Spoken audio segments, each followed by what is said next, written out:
வணக்கம் நண்பர்களே, அனைவருக்குமே பார்த்தீங்கன்னா வணக்கம். மிக முக்கியமான ஒரு தகவல் ஒன்றை பார்க்க போகிறோம் நண்பர்களே. மிக மிக முக்கியமான ஒரு தகவல்.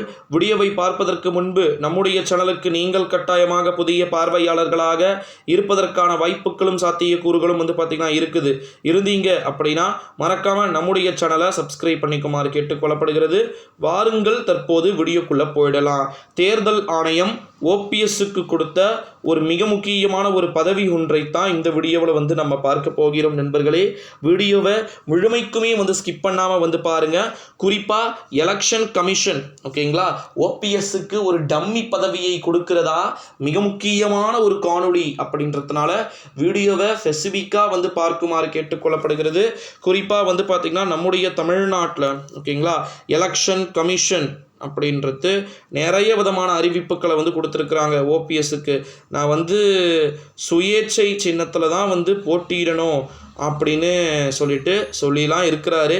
இந்த ஒரு சூழ்நிலையில தான் நிறைய விதமான மாற்றங்கள் அப்படின்றது இருக்கிறதை நம்மால் பார்க்க முடிகிறது.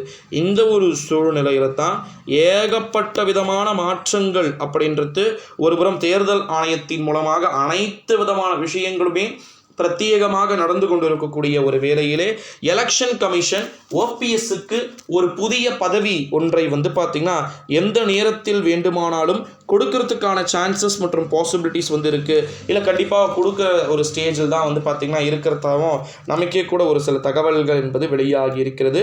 காரணம் என்ன அப்படின்னு பார்த்திங்கன்னா ஓபிஎஸ் கிட்டத்தட்ட அவங்களுடைய ஆளாக மாறிட்டார். யாருடைய ஆளாக மாறிட்டார் அப்படின்னா டெல்லி மேலிடத்தின் கைக்கூலியாக மாறிவிட்டார் அண்ணன் ஓ பன்னீர்செல்வம் அவர்கள்.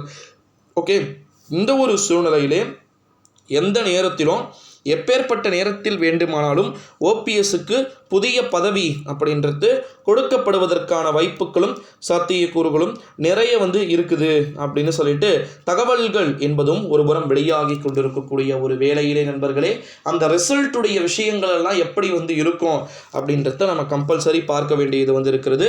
குறிப்பாக எலெக்ஷன் கமிஷன் ஓபிஎஸ்க்கு கொடுக்க போகின்ற புதிய பதவிகள் அது எப்படி வேண்டுமானாலும் பார்த்தீங்கன்னா இருக்கும். 100% ஓபிஎஸ் இப்படி தான் அப்படின்லாம் நம்ம ஓரளவு கெஸ்ஸிங் பண்ணி வியூகத்தை வகுத்து விட முடியாது. ஓகே, இந்த ஒரு சூழ்நிலையிலே நம்முடைய தமிழ்நாட்டை பொறுத்த வரைக்கும் 2024 ஆண்டு நாடாளுமன்றத்துடைய தேர்தல் அப்படின்றது எலெக்ஷன் கமிஷன் சொல்லக்கூடிய விஷயங்கள்ன்றது ரொம்ப முக்கியம். இப்போது ஓ பன்னீர்செல்வம் அப்படின்ற அண்ணன் இருக்கிறார்.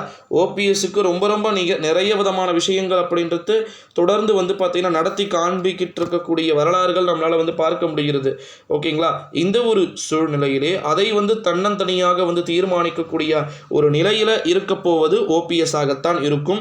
ஸோ ஓபிஎஸ் சுயேட்சை சின்ன போட்டியிட வேண்டும் அல்லது மற்ற சின்னத்தில் போட்டியிட வேண்டும், இதை செய்ய வேண்டும் அதை செய்ய வேண்டும் என்று கேட்டுக்கொள்வதை அனைத்துமே பார்த்தீங்கன்னா மாற்றங்களை சந்திக்குமா என்பதை அனைத்தையுமே நம்ம தொடர்ந்து பொறுத்திருந்து தான் பார்க்கணும் நண்பர்களே. பொறுத்தார் பூமியை ஆழ்வார் அப்படின்னு சொல்லக்கூடிய வகையில தான் தேர்தல் முடிவுகள் ஏதேனும் பார்த்தீங்கன்னா மாற்றத்தை கொடுக்குமா என்பதை நம்ம தொடர்ந்து வெயிட் பண்ணி தான் பார்க்கணும். ஸோ மறக்காம நம்முடைய தமிழக அரசியலுடன் இணைந்திருங்கள்.